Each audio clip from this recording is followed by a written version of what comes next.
Online ওষুধ বিক্রি বন্ধ এবং কর্পোরেট সংস্থাগুলোর অতিরিক্ত ছাড়ের বিরুদ্ধে প্রতিবাদে আগামীকাল 20 মে 2026 দেশব্যাপী ধর্মঘটের ডাক দিয়েছে all Tripura chemist and druggist association. খোয়াইতে আয়োজিত এক সাংবাদিক সম্মেলন থেকে সংগঠনের পক্ষ থেকে জানানো হয়, ই ফার্মেসি ও অনলাইন বিক্রেতাদের দেওয়া ডিপ ডিসকাউন্টের কারণে স্থানীয় ব্যবসায়ীরা মারাত্মক ক্ষতির মুখে পড়েছেন। পাশাপাশি নকল ও বেআইনি ওষুধ বাণিজ্য রোধে কঠোর নজরদারি ও আইনি ব্যবস্থা গ্রহণের দাবি জানানো হয়।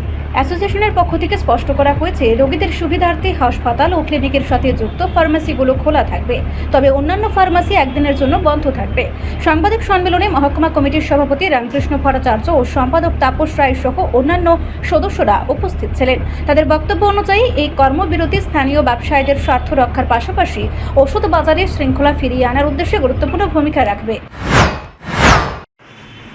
আমরা all Tripura chemist and druggist association Khowai subdivision committee press meet করার মূল উদ্দেশ্য হচ্ছে জনগণ যাতে বিভ্রান্ত না হয়।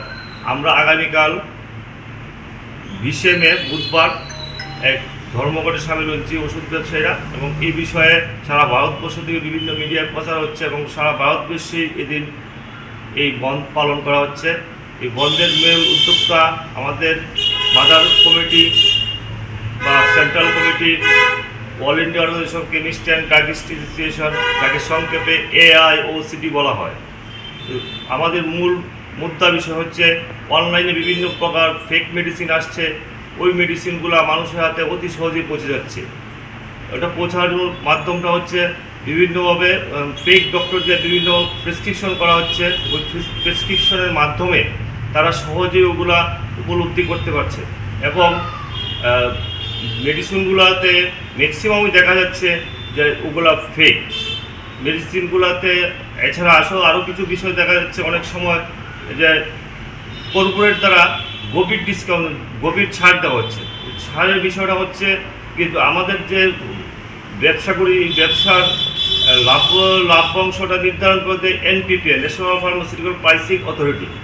কিন্তু দেখা যাচ্ছে মাঝে মধ্যে যে একজন হোলসেলার যত লাভ করবে এবং রিটেলার লাভ কত করবে ওটা নির্ধারণ করবে NPPA, কিন্তু দেখা যাচ্ছে যে ওর থেকেও দ্বিগুণ ডিসকাউন্ট দিয়ে দিচ্ছে ওসব কর্পোরেট দ্বারা বিভিন্ন অনলাইন ব্যবসায়িক সংগঠন। কাজে এর প্রতিবাদে আমরা সারা ভারতবর্ষের সঙ্গে খোয়াই সাব ডিভিশন কমিটি, মহকুমা কমিটি সবাই এই আন্দোলনে সামিল হচ্ছি। এছাড়া আরও কিছু বিষয় রয়েছে, শুধু এগুলো না, আরও 8-10টা পয়েন্ট রয়েছে।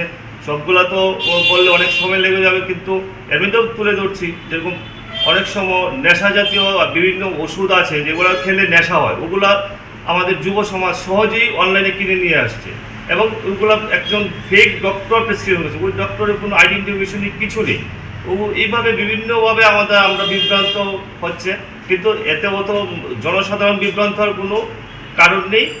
আমরা জীবনদায়ী ওষুধের জন্য প্রত্যেক হাসপাতালের সামনে একটি করে ওষুধের দোকান খোলা রাখবো, 24 ঘন্টা সার্ভিস দেবে, কোনো সমস্যা নেই। এই হচ্ছে আমাদের জনসাধারণকে জানানোর মূল বিষয়। জনগণ যেন বিভ্রান্ত না হয়। আমরা জনস্বার্থেই কাজ করছি, মানুষের স্বাস্থ্য নিয়ে চিন্তা করছি, কারণ এই ফেক মেডিসিনগুলো জনসাধারণ নিচ্ছে, যার মূল লোভনীয় বিষয় হচ্ছে ডিসকাউন্ট, আর এই ডিসকাউন্ট দিতে গিয়ে জাল ওষুধগুলো আসছে আমাদের এখন। নমস্কার। কে কে উপস্থিত আছেন সাংবাদিক সম্মেলনে? আমাদের এখানে আছে আমাদের all Tripura chemistry and druggist association Khowai sub division কমিটির প্রেসিডেন্ট রামকৃষ্ণ ভট্টাচার্য, আমি সম্পাদক, এবং আমাদের এখানে অন্যান্য কর্মীরা। রিপোর্ট সংবাদ প্রতীক্ষা।